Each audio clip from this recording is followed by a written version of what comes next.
ಫ್ಯಾಮಿಲಿಯಲ್ಲಿ flight experience ಮಾಡ್ತಾರೆ, ನಾನು ಒಬ್ಬನೇ.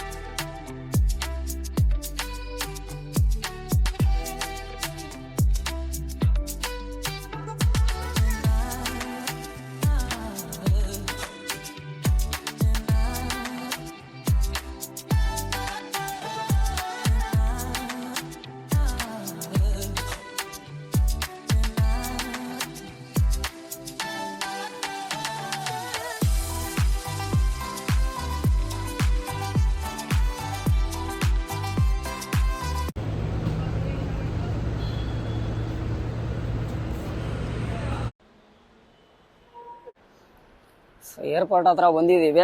ಫಸ್ಟ್ ಟೈಮ್ ಲೈಫಲ್ಲಿ ಏರ್ಪೋರ್ಟಿಗೆ ಎಂಟ್ರಿ ಆಗಿರೋದು. ಸಿ ಓ ಮೈ ಗಾಡ್, ಎಷ್ಟು ಎಕ್ಸೈಟ್ಮೆಂಟ್ ಗೊತ್ತಾ. ಆ್ಯಕ್ಚುಲಿ ಇಲ್ಲಿ ಬಂದು ಇಳಿದಾದ್ಮೇಲೆ ಗೊತ್ತಾಗಿತ್ತು ಓ ಮೈ ಗಾಡ್ ಅಂತ.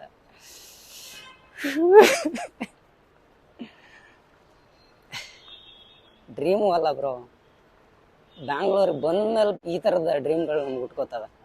ಸೊ ನಾವು ಬಂದಿದ್ದೀವ. See we are in airport. ಎಲ್ಲಿಗೆ ಹೋಗ್ತಿದ್ದೀನಿ ಅಂತ ಮುಂದೆ ಹೇಳ್ತೀನಿ.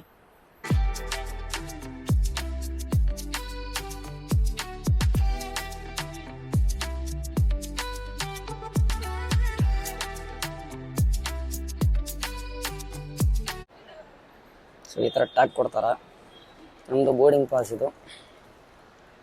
ಸೊ ಈ ಥರ ಹೋಗ್ಬಿಟ್ಟು ನಾವು ತಗೋಬೇಕು. ಸೊ ಚಲೋ ಇದನ್ನ ಟ್ಯಾಗ್ ಮಾಡೋಣ.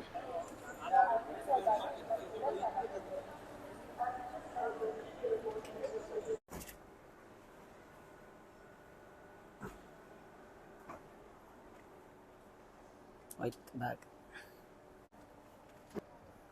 ಸೊ ಇಟ್ಸ್ ಡನ್, ಹೋಯ್ತು. ಡಿಜಿ ಹತ್ರ ಆಗಿಲ್ಲ ಅದು ನಾನು ಮಾಡಿದ್ದು. ಸೊ ಇವಾಗ 6 to 10 ಹೋಗಂತ ಹೇಳಿದ್ದಾರೆ. ನಾರ್ಮಲ್ ಚೆಕ್ ಇನ್ ಮಾಡ್ತಾರೆ ಇಲ್ಲಿ. ಡಿಜಿ ಹತ್ರ ಮಾಡಿದ್ರೆ ನಾರ್ಮಲ್ ಕರ್ಕೊಂಡು ಹೋಗ್ತಿದ್ರು. Bro 6 to 10 it's not allowed. So ಇಲ್ಲಿಂದ ನಮ್ಮ ಬ್ಯಾಗ್ ಎಲ್ಲ ಚೆಕ್ ಮಾಡ್ತಾರೆ. ಚೆಕ್ ಮಾಡಿಬಿಟ್ಟು ಒಳಗಡೆ ಸೆಕ್ಯೂರಿಟಿ ಚೆಕ್ ಆಗುತ್ತೆ. ಸೊ ಫುಲ್ ಬಾಡಿ ಪ್ಲಸ್ ನಮ್ಮ ಬ್ಯಾಗ್ ಎಲ್ಲ ಚೆಕ್ ಮಾಡಿ ನಮ್ಮನ್ನ ಒಳಗಡೆ ಬಿಡ್ತಾರೆ. ಒಳಗೆ ಎಂಟ್ರಿ ಆದ ತಕ್ಷಣ ನಮ್ಗೆ ಫಸ್ಟ್ ನಾಷ್ಟ ಮಾಡಬೇಕಿತ್ತು ಗುರು. ಯಾವ ಹೋಟೆಲ್ ಚೆನ್ನಾಗಿದೆ ಅಂತ ಹುಡುಕ್ದೆ, ರಾಮೇಶ್ವರಂ ಕಾಣಿಸ್ತು. ರೇಟ್ಗಳನ್ನೆಲ್ಲ ನೋಡಿ ಫುಲ್ಲು ಗಾಬರಿ ಆಗ್ಬಿಟ್ಟೆ. ಆದರೂ ಪರವಾಗಿಲ್ಲ, ಒಂದು ಮಸಾಲೆ ದೋಸೆ ಸಮಥಿಂಗ್, ಒಂದು ಟೀ ಎಲ್ಲ ತೊಗೊಂಡಾದ್ಮೇಲೆ ಒಂದು 450 ಆಯಿತು. ಇದರಿಂದ ಒಬ್ಬರು ಹೆಲ್ಪ್ ಕೂಡ ಮಾಡಿದ್ರು, ಅವರಿಗೆ ಥ್ಯಾಂಕ್ ಯು. ಸೊ ಬೋರ್ಡಿಂಗ್ ಇವಾಗ ಎಂಟ್ರಿ ಒಳಗಡೆ ಹಿಂಗೆ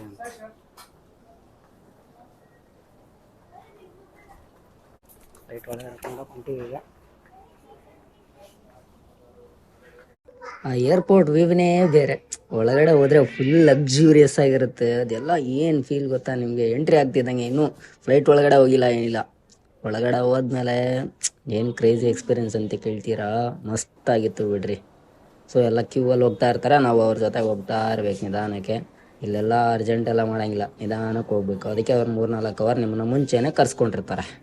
ಸೊ ಒಳಗಡೆ ಹೋಗ್ತಾ ಇದ್ದೀನಿ, ನೋಡುವ ಹೆಂಗಿದೆ ನೋಡಿ.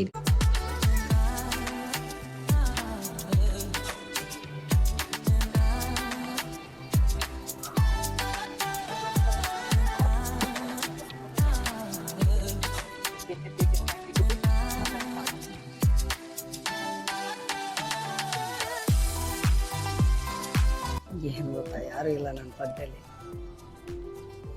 ಒಬ್ಬನೇ ಇರೋದು. ಪರವಾಗಿಲ್ಲ, ಒಬ್ಬರು ಇದ್ರೆ ಇನ್ನೂ ಚಂದ.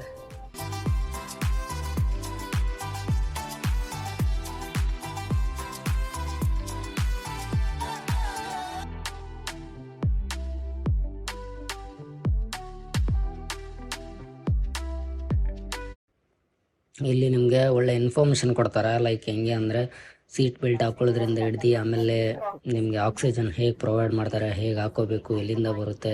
ಸೊ ಇದೆಲ್ಲ ಇನ್ಫಾರ್ಮೇಷನ್ ಕೊಡ್ತಾ ಇರ್ತಾರೆ ಏರ್ ಹೋಸ್ಟ್ಗಳು. ಆಮೇಲೆ ನಿಮ್ಗೆ ಸೇಫ್ಟಿ ಪ್ರಿಕಾಷನ್ಸ್ ಏನಿದೆ ಎಲ್ಲನೂ ಅವರು ಎಕ್ಸ್ಪ್ಲೈನ್ ಮಾಡ್ತಾರೆ, ಅದನ್ನು ನೀವು ಕೇಳಬೇಕು.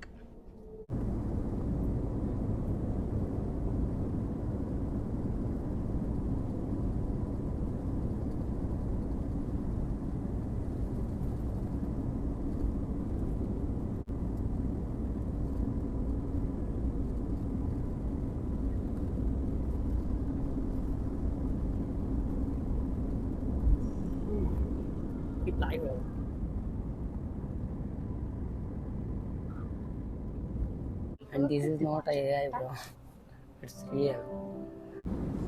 ಹೋಟೆಲ್ ಒಂಥರ ಆಗ್ತೈತೆ. ಈ ಜೋಗಲ್ಲಿ ಆಡುವಾಗ ಆಗ್ತಾ ಇರೋದು ಗೊತ್ತಾ ನಮಗೆ, ಸೇಮ್ ಹಂಗೆ ಆಗ್ತೈತೆ.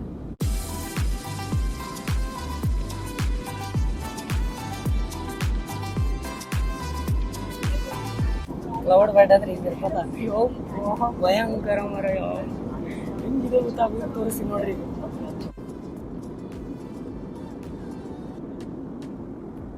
ಟೇಕ್ ಆಫ್ ಆಗೋ ಟೈಮಲ್ಲಿ ಹೋದಾಗಿ ಸೌಂಡ್ ಬರುತ್ತೆ.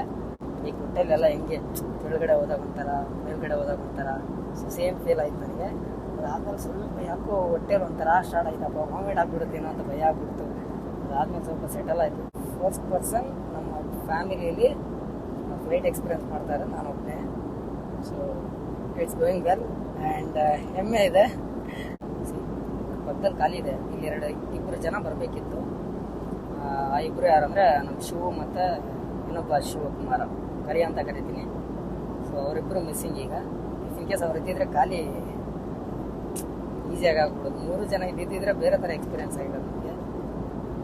ಏನು ಮಾಡೋಕ್ಕಾಗಲ್ಲ, ಬಜೆಟ್ಟು ಗಿಜೆಟ್ಟು ಅವರಿಗೆ ರಜಾ ಕೊಟ್ಟಿಲ್ಲ, ಅದೆಲ್ಲ ನೋಡಿಕೊಂಡು ಸೊ ನಾನು ಒಬ್ಬನೇ ಬರೋಕ್ಕಾಯ್ತು. ಇದನ್ನು ಎಕ್ಸ್ಪೀರಿಯನ್ಸ್ ಮಾಡಬೇಕಂತ ಬರೋದು ತುಂಬ ರೇರ್ ಜನಕ್ಕೆ, ಓಕೆನಾ? ಅಂದರೆ ಇದಕ್ಕೆಲ್ಲ ಜಿದ್ದಿರಬೇಕು, ಮಾಡ್ತೀನಿ ಅನ್ನೋ ಹಠ ಇರಬೇಕು.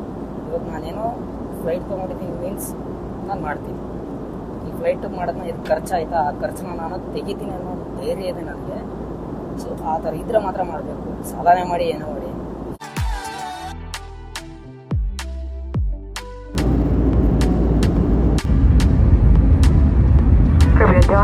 सभी यात्रियों बच्चों से निवेदन है कि वे अपनी कुर्सी पर बैठे।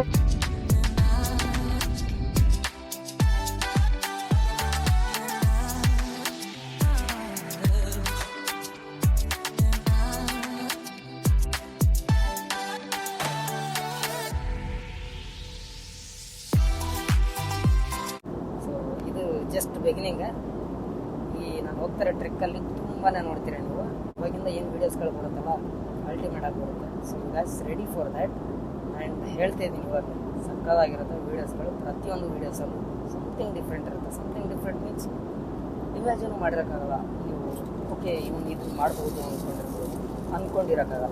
ಈಗ ಆ ಥರದ್ದೊಂದು ಮಾಡ್ತೀನಿ ಅಂತ ನನಗೆ ಅನ್ನಿಸ್ತಾ ಇದೆ. ಆ ಔಟ್ಪುಟ್ ಬಂದಾದ್ಮೇಲೆ ನೀವು ಹೇಳಬೇಕು, ಕಮೆಂಟ್ ಸೆಕ್ಷನಲ್ಲಿ ತಿಳಿಸ್ರಿ. ನೋಡೋಣ, ಲೈಫಲ್ಲಿ ತುಂಬ ನೋಡೋದಿದೆ, ತುಂಬ ತೋರಿಸೋದಿದೆ ನಿಮಗೆ. ನನ್ನ ಜರ್ನಿ ನಿಮ್ಮ ಜೊತೆಗೆ ಯಾವಾಗ ನಡೀತಾ ಇರುತ್ತೆ. ಇನ್ನು ಕೆಲವರಲ್ಲಿ ಇದನ್ನು ಎಕ್ಸ್ಪೀರಿಯನ್ಸ್ ಮಾಡಿರ್ಬೋದು. ನಾನು ಇದು ಫಸ್ಟ್ ಟೈಮ್ ಆಗಿರೋದ್ರಿಂದ ಸಮಥಿಂಗ್ ಓಕೆ ನನಗೇನೋದು ಗ್ರೇಟ್ ಅನ್ನಿಸ್ತಾ ಇದೆ. Okay, we are at Delhi airport. 4:15 ಕರ್ಕೊಂಬಂದು ನಮ್ಮನ್ನು ಡೆಲ್ಲಿ ಏರ್ಪೋರ್ಟಿಗೆ ಬಿಸಾಕ್ದ. ಎಕ್ಸ್ಪೀರಿಯನ್ಸ್ ಕೇಳಿದ್ರೆ ಭಯಂಕರ, ಅದ್ಭುತ, ಅವಿಸ್ಮರಣೀಯ. ಕನ್ನಡದಲ್ಲಿ ಹೊಗಳೋಕ್ಕೆ ವರ್ಣಿಸೋಕ್ಕೆ ಸಾಲಲ್ಲ, ಹಾಗಿತ್ತು ಎಕ್ಸ್ಪೀರಿಯನ್ಸ್ ಮಾತ್ರ. ಈ ಹೆಂಗಿತ್ತು ಅಂದರೆ ಕ್ಯಾಮ್ರಾನ ಯಾವಾಗಲೂ ಆನ್ ಮಾಡ್ಕೊಂಡೇ ಇರಬೇಕು ಅನಿಸಿತ್ತು. ಯಾಕಂದರೆ ಆ ಥರ ವ್ಯೂ ಸಿಗ್ತಾಯಿತ್ತು ನನಗೆ outside. So it's a great experience. ಲೈಫಲ್ಲೂ ಅಂದ್ಕೊಂಡಿರಲಿಲ್ಲ ಓಕೆ ಈ ಥರದ್ದೊಂದು ವ್ಯೂ ಸಿಗುತ್ತೆ ಅಂತ.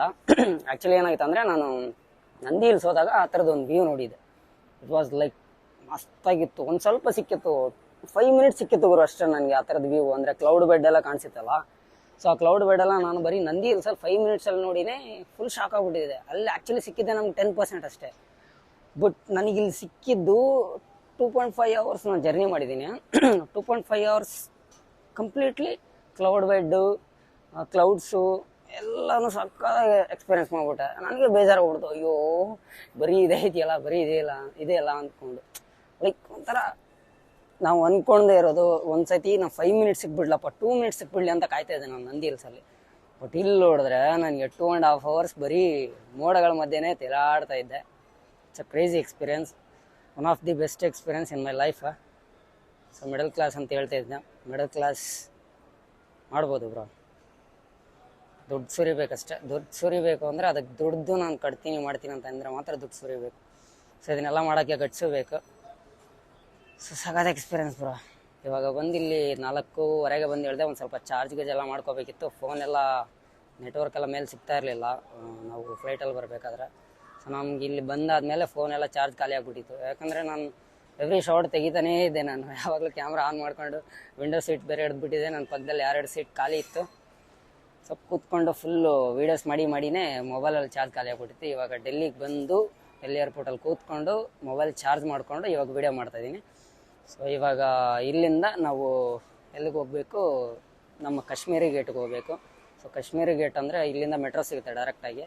ಸೊ ಮೆಟ್ರೋಗೆ ಹೋಗಿ ಕಾಶ್ಮೀರಿ ಗೇಟ್ ಇಳ್ಕೊಂಡು ಕಾಶ್ಮೀರಿ ಗೇಟಿಂದ ನಾವು ಎಲ್ಲಿಗೆ ತಲುಪ್ತೀವಿ ಅಂದರೆ ಕಸೋಲ್, ಹಿಮಾಚಲ್ ಪ್ರದೇಶ ಹತ್ರ.